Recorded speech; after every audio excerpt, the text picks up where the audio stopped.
सुनना पड़ेगा महाराज। हाँ काहे? अरे भूत हो कैसे आवत बताना। ये भूत? हाँ। अरे देख भाई देख मैं तो मारा तो का दहाई पार्टी का देख खाना में लगा रहा कैसे ना खोटे भी खोटो तो लोड़ो चांदी पांच पंडाल लादू तो सब बलि करे को लाल दे दी बात का दे। ये भूत की ऐसी की तैसी का जान का काम करके तू वोट के कृष्ण वाले भाई का होते बता नहीं ये भूत कहां से आएगा? कहां से आई? कौन खीरे से आई?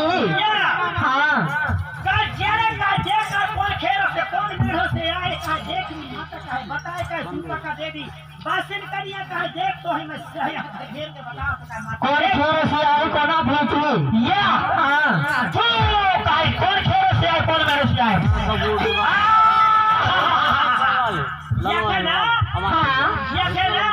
भारी मर्द भेजे कहा थे देवी भारी मर्द भेजे।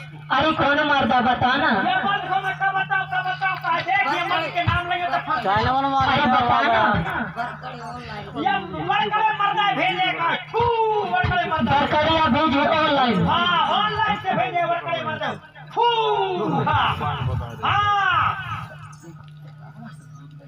हाथी पकड़े मोला झटका कैसे करो थे?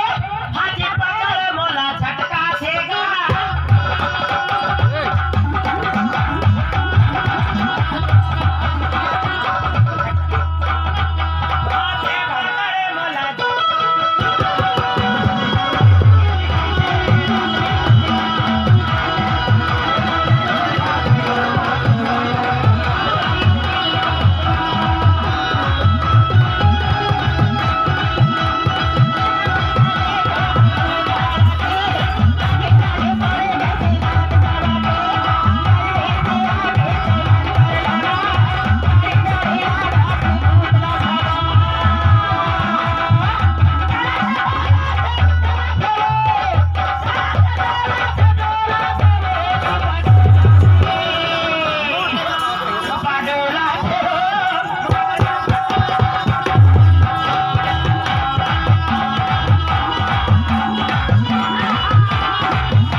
भूत के पछाड़ मारो कह दे फू